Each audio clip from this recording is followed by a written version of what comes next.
Hello, I'm Liz Duplessis, the Instructional Designer in Distance Education at SRJC. In this video, SRJC Librarians Erin and Phyllis Usina show how to embed library resources in Canvas, including LibGuides and reading lists from library databases. Let's get started. First, let's look at LibGuides, which are customized web pages designed by SRJC librarians to assist students with research. Librarians help faculty identify useful content for different subjects, specific assignments, or individual classes. Contact the library liaison for your discipline if you'd like to have a new LibGuide created. Then you can easily embed it in Canvas as Erin demonstrates. Here we have the Dental Resources LibGuide. I'm going to go ahead and click on that so we can see it.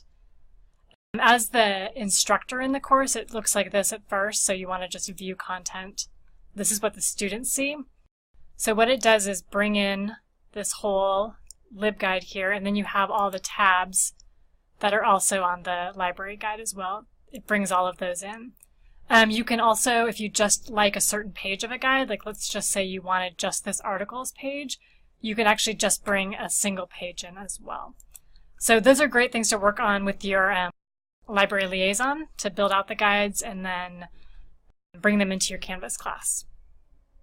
And a value of having the LibGuide in your Canvas class rather than doing it via just a link is your student stays right there in your class on the page. You don't lose them. They don't get distracted by going out onto the web. So the way you do this is you start at your module page, and I'm just going to add one. I'm going to do add, then I'm going to do external tool, scroll down until you find library guides,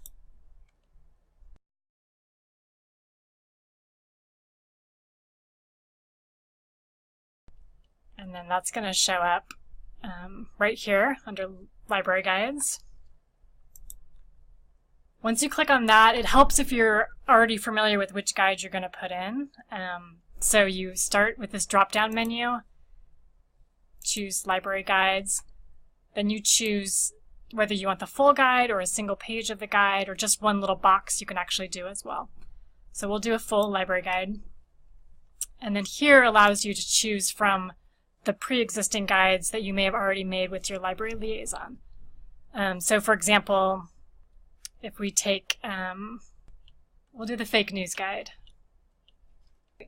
I'm going to just do FAK. So there's the fake news guide. And then if I wanted a certain page, I could choose that.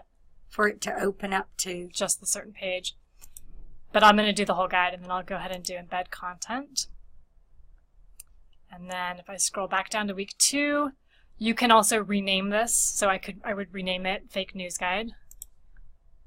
I'm going to click on that, view content, and then we have the Fake News Guide has been brought into the to the Canvas shell. Next, Phyllis shows how to embed a library reading list into your Canvas modules. So if I go back to modules, and I'm going to go to the week 2 module, excuse me, and I'm going to add an item to that module, and I'm going to choose external tool again, and here is curriculum builder. It allows you to bring in content from the library's databases. So the same process, it adds this module with the generic name curriculum builder. I've found it's easy to go ahead and rename that right now. So I'm going to call this dental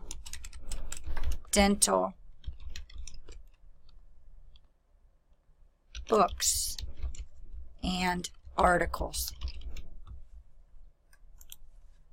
And now I go in, and following a similar process, I'm going to select resources to go in this.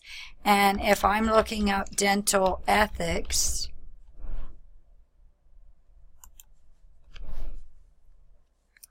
the library has over 60,000 resources on that topic.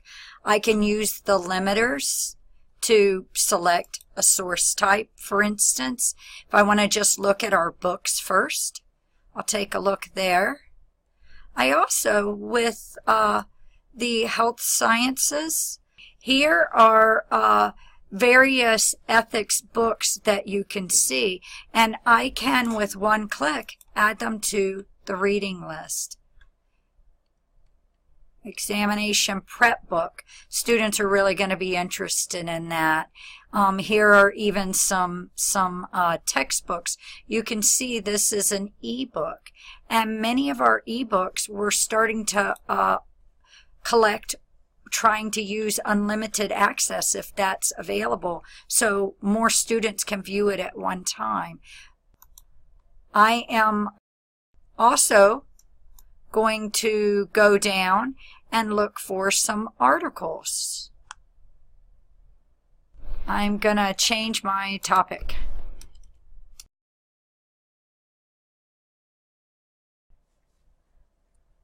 So I can just look at the academic journal articles and pick within here. This one's dealing with a particular aspect of an infection. Here's an article talking about working with certain groups or populations. So I've got some books and articles which fit the instructor's parameters of the assignment for her students. And here you can see these are all of my resources. I can see the current reading list by clicking on that. I use this link, Search Library Resources, to add additional, so I can still add more to it. I need to publish this so that it is visible to students. One more time. I'm going to go now to Student View. And once I'm in Student View, I have to go over to Modules and go down to take a look. So if the students are going to view the books and articles, here they are. They get to just see the articles, and they're going in and getting access. And this is a fantastic resource for faculty because it's bringing in free resources for students. You're able to use these resources without the extra burden of having to get copyright permission, because they're coming from the library's databases. And rather than uploading a PDF and having to worry about copyright, if you point to it through the library in this way, you gain access. To learn more about these tools and other library resources in Canvas, go to the CCC Online Education Initiative website at ccconlineed.org, select Student Success Resources and Library Resources to find Erin and Phyllis's document Creating a Library Presence in Canvas. Pages 18 to 21 describe the LibGuides assets and the Curriculum Builder reading list. Thanks for watching!